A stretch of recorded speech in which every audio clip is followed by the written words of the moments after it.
नमस्कार विद्यार्थ्यांनो, माझे नाव आहे पंकज मते आणि आपण शिकणार आहोत इयत्ता 9वीतला गणित विषयातला धडा क्रमांक पहिल्याचा भाग क्रमांक 2. या धड्याचं नाव आहे संच. या आधीच्या भागात आपण पाहिले संच कसे ओळखायचे, संचाला ओळखायचे कसे, संख्याची व्याख्या कशी, संचाला सांख्यिकी भाषेत म्हणजेच गणिती भाषेत लिहायचं कसे. आता आपण शिकणार आहोत संचाचे वेगवेगळ्या पद्धती. तर चला सुरू करूया या नवीन भागाला. सगळ्यात पहिले आहे यादी पद्धत, ज्याला आपण म्हणतो लिस्टिंग मेथड और रोस्टर मेथड. चला, या पद्धतीत संचांचे सर्व घटक महिरपी कंसात लिहितात व प्रत्येक घटक वेगवेगळा दाखवण्यासाठी दोन लगतच्या घटकांमध्ये स्वल्पविराम देतात. म्हणजे दोन घटकांमध्ये आपण नेहमी स्वल्पविराम देत जाणू आणि हे सगळे घटक आपण महिरपी कंसातच लिहित जाऊ. यामध्ये घटकांचा क्रम महत्वाचा नसतो. म्हणजे तुम्हाला समजा संख्या दिल्या असतील 1 ते 10, तर तुम्ही 1 ते 10 या संख्या दाखवताना 1 नंतर 2 लिहायच्या आधी पहिले त्या दोघांच्या संख्यांमध्ये आपण कॉमा टाकू आणि या पूर्ण संख्या महिरपी कंसात लिहा.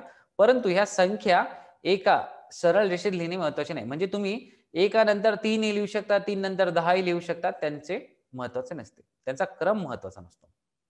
तिथे त्या महिरपी कंसात त्यांचा असणे महत्वाचे आहे.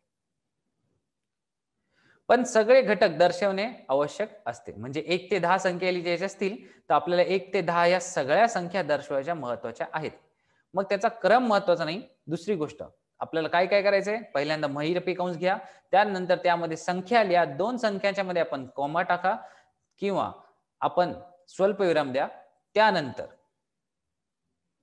त्या संख्यांचा क्रम महत्वाचा नाही, तुम्ही कुठलीही संख्या पुढे मागे लिहू शकता, परंतु त्या सगळ्या संख्या त्या संचामध्ये असणे महत्वाचे आहे.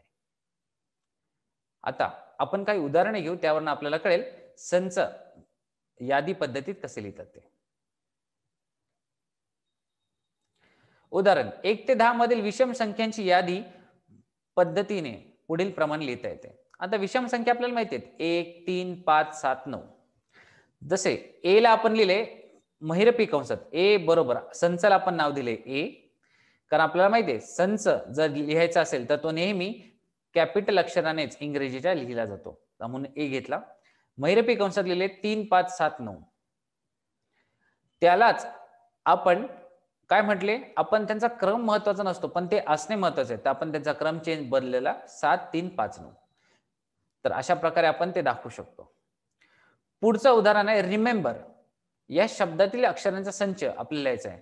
तिथे शब्द बघा, आर हा 2 वेळा आलाय, ई हा 3 वेळा आलाय, एम हा 2 वेळा आलाय आणि बी हा एकदा आलाय.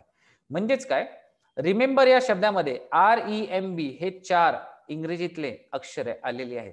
तर आपण कसं लिहितो, त्या अक्षरांचा संच लिहिला आर ई एम बी. तर आपण ह्या 4 अक्षरांना काय लिहिले, कारण आपल्याला त्यांना असणे महत्वाचे आहे. ते किती वेळा आले ते महत्वाचे नाही. यामध्ये रिमेंबर ह्या शब्दामध्ये ही आर ई एम बी ही अक्षरे आली किती वेळा हे महत्वाचे नाही, पण ते आलीत हे महत्वाचं आहे.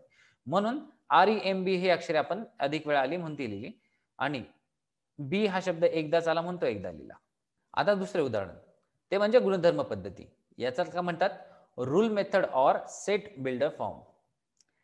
गुणधर्म पद्धती कशी लिहितात ते पाहू. या पद्धतीत घटकांची यादी न करता, म्हणजेच काय, रिमेंबर मध्ये आपण जसे 1 ते 10 संख्या घेतल्या किंवा रिमेंबर ही स्पेलिंग पाहिली, त्यामध्ये आज सगळे आर ई एम बी हे सगळे आपण घटक लिहिले होते. तर इथे आपण काय करणार, घटकांची यादी न करता संचांचा सर्वसाधारण घटक चलाने दर्शवून त्याच्या पुढे उभी रेख काढतात. म्हणजे आपण संचांना पूर्ण घटक लिहायचे नाही, त्याला कुठल्या तरी एका चलाने दर्शवायचे. म्हणजे रिमेंबरला जसे आपण आर ई एम बी हे 4 अक्षर वापरले होते तसे आता लिहायचे नाहीत. आता ते त्या 4ही अक्षरांसाठी आपण एक चल वापरू, म्हणजे एक्स वाय झेड कुठलाही आपण चल वापरू शकतो, परंतु ते लिहिताना नेहमी इंग्रजीतल्या छोट्या लेटर्स मध्येच असले पाहिजे. आता त्यापुढे उभी रेख काढायची, त्या चलाचा गुणधर्म लिहायचा. म्हणजेच काय, पहिले चल लिहा, त्यानंतर उभी रेख काढा आणि त्या चलाचा गुणधर्म लिहा. गुणधर्म म्हणजे काय, आपल्याला आर ई एम बी हा 4 वेळा आलाय किंवा आपल्याला 1 ते 10 मध्ये समजा आपल्याला विषम संख्या दाखवायच्या आहेत किंवा 1 ते 10 ह्या नॅचरल नंबर दाखवायचे आहेत, तर आपल्याला ते लिहावं लागते चल त्याच्यानंतर नॅचरल नंबर साठी आपण जो इंग्रजीतले लेटर वापरतो ते, आणि त्या दोघांमध्ये बिलॉंग्स टूचा किंवा घटकाचा साइन किंवा चिन्ह. तर चला आपण पाहूया कसे करतात ते. आता एक उदाहरण घेतले. उदाहरण पहिले, ए हा संच आहे. त्यात आपण एक वरील काय लिहिले, महिरपी कंसात एक्स उभी रेष X belongs to capital N.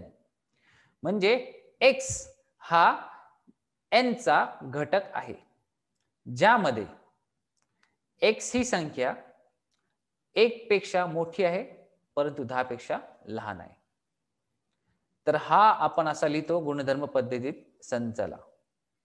याचे वाचन कसे करायचे? संच ए चे घटक एक्स असे आहेत की एक्स ही 1 ते 10 च्या दरम्यानच्या नैसर्गिक संख्यामध्ये आहे. आता या पूर्ण गुणधर्म पद्धतीत हा जो संच लिहिला याचे वाचन कसे करायचे ते पाहू. संच ए हा आहे संच ए. याचा हा एक्स हा घटक आहे. मग संच ए चे घटक एक्स असे आहेत की इथे आपण काय लिहिले, X belongs to capital N. म्हणजेच काय, एक्स हा नॅचरल नंबरचा घटक आहे आणि तो एक्स हा 1 ते 10 ह्या संख्यांमध्ये येतो. म्हणजेच काय, एक्स ही 1 व 10 च्या दरम्यानची नैसर्गिक संख्या आहे असे लिहितात.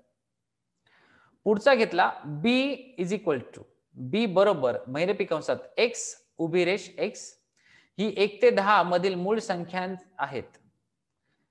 तर यामध्ये 1 ते 10 मधील सर्व मूळ संख्यांचा समावेश होईल. म्हणजे कसा, बी बरोबर महिरपी कंसात लिहिले 2 3 5 7.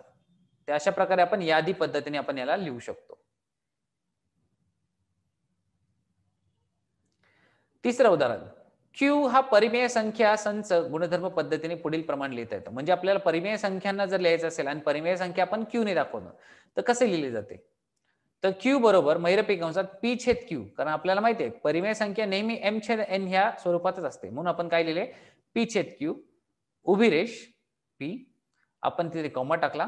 त्यापुढे क्यू म्हणजे स्मॉल क्यू हा आपला घटक आहे, बिलॉंग्स टू आय लिहिलाय. आय म्हणजे काय, पूर्णांक संख्या. तर क्यू बिलॉंग्स टू आय म्हणजेच काय, क्यू हा आय चा घटक आहे, म्हणजे पूर्णांक संख्येचा घटक आहे, जिथे क्यू शून्येतर संख्या असली पाहिजे. नॉट इक्वल टू 0 म्हणजे काय, शून्येतर, म्हणजे शून्य सोडून कुठलीही संख्या असली तरी चालेल, त्यालाच म्हणतात शून्येतर संख्या. आणि महिरपी कंस पूर्ण. आता याचे वाचन कसे करायचे? तर पी छेद क्यू या स्वरूपाच्या अशा संख्या आहेत की पी हा कोणताही पूर्णांक संख्या आहे आणि क्यू ही कुठलीही शून्येतर पूर्णांक संख्या आहे.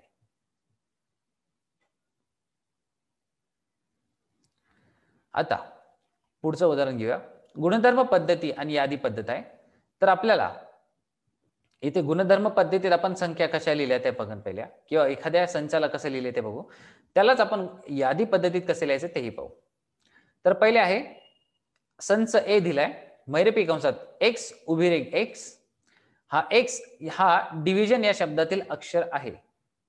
मग आपण काय लिहिणार, याचा संच करायचा. तर डिव्हिजन हा खरं झाला काय, ही सगळी अक्षरे झाली. तर आपण या सगळ्यांचा समूह केला तर ए बरोबर डिव्हिजनचे सगळे अक्षरे लिहिली. त्यामध्ये लक्षात ठेवा घटक कुठले कुठले आहेत ते लिहिणे महत्वाचे आहे. तर इथे आय हा 2 वेळा 3 वेळा आलाय, परंतु एकदाच लिहिणे महत्वाचे आहे, कारण तो घटक तिथे आहे हे फक्त दाखवायचं आहे. त्यानंतर बी बरोबर महिरपी कंसात वाय उभी रेष वाय ही अशी संख्या आहे की वाय चा वर्ग बरोबर 9. म्हणजे आपल्याला वाय शोधायचा आहे ज्याचा वर्ग बरोबर 9 आला पाहिजे. मग त्या संख्या कुठल्या असणार, तर बी यामध्ये लिहिले -3 आणि +3. त्यानंतर सी झेड उभी रेष झेड ही 5 च्या पटीतील 3 पेक्षा लहान नैसर्गिक संख्या आहे. नैसर्गिक संख्या म्हणजे सगळ्या संख्या आल्या, पण 5 च्या पटीत असल्या पाहिजे आणि 30 पेक्षा लहान. तर आपण महिरपी कंसात काय लिहिले पहा. आपण सी घेतला, त्यापुढे 5 पासून 30 च्या आत म्हणजे 5 चा पाडा दिला, फक्त 30 च्या आत म्हणजे 25 पर्यंतच लिहा, कारण हे सगळे 5 च्या पटीमध्ये आहेत म्हणून. आता आपल्या पुस्तकामध्ये एक सारणी दिली होती, त्या सारणीला आपण पूर्ण केले. जे लाल रंगात दिले आहे ते आपल्याला दिलेत पुस्तकामध्ये, आणि जे निळ्या रंगात दिले ते आपण उत्तरे लिहिली आहेत. तर चला आपल्याला पहिले यादी पद्धत आहे आणि त्या यादी पद्धतीला नंतर गुणधर्म पद्धतीमध्ये लिहायचं आहे.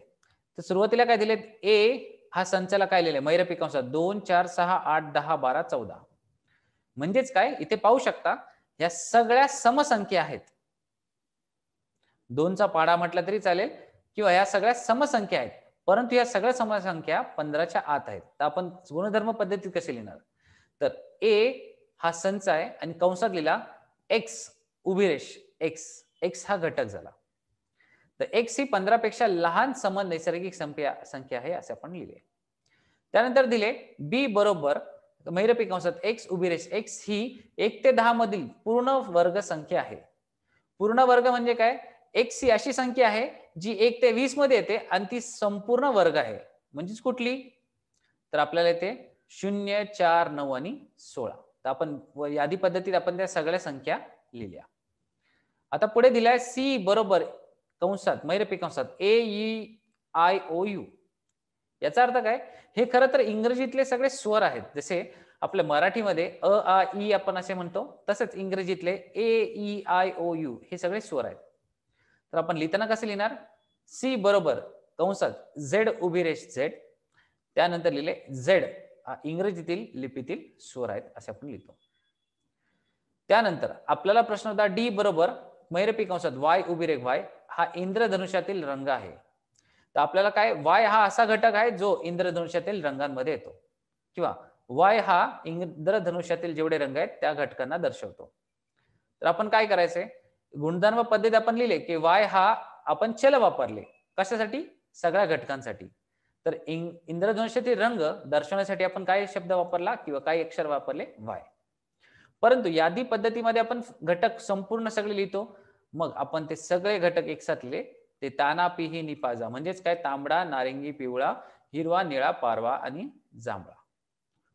त्यापुढे उदाहरण दिले होते पी बरोबर महिरपी कंसात एक्स उभी रेष एक्स ही पूर्णांक संख्या अशी आहे की -3 ही एक्स पेक्षा लहान परंतु +3 हे एक्स पेक्षा मोठी. तर आपल्याला पूर्णांक संख्या लिहायच्या. पूर्णांक संख्या ही वजा ऋण संख्यापासून धन संख्यापर्यंत चालते, ज्यात 0 ही यातला मध्य असतो. तर आपल्याला काय करायचंय, आपल्याला एक्स हा घटक आहे जो -3 ते +3 यामध्ये आहे आणि एक्स ही खरं तर पूर्णांक संख्या आहे. तर आपण लिहिताना सगळे संख्या लिहिणार जे आपल्या -3 ते +3 मध्ये येतात ते यादी पद्धतीमध्ये, म्हणजे -2 पासून +2 पर्यंत. सगळ्यात शेवटचा एम बरोबर महिरपी कंसात 1, 8, 27, 64, 125. फक्त ह्याच संख्यांचा आपल्याला इथे संख्या दिल्या आहेत. तर खरं तर पाहायला गेलं तर 1 त्यानंतर 8 हा खरं तर 2 चा घन आहे, 27 हा 3 चा घन आहे, 64 हा 4 चा घन आहे आणि 125 हा 5 चा घन आहे. याचा अर्थ काय, आपल्याला इथे कुठला तरी एक घटक आहे तो म्हणजे संख्या.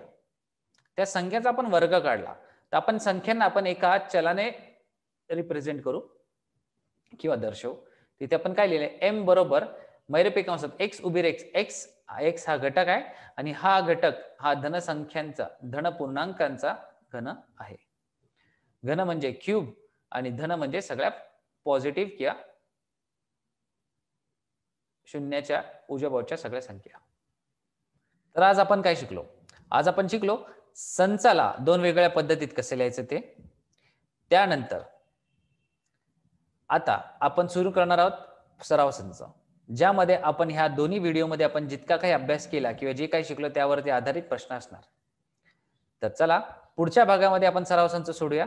तोपर्यंत धन्यवाद.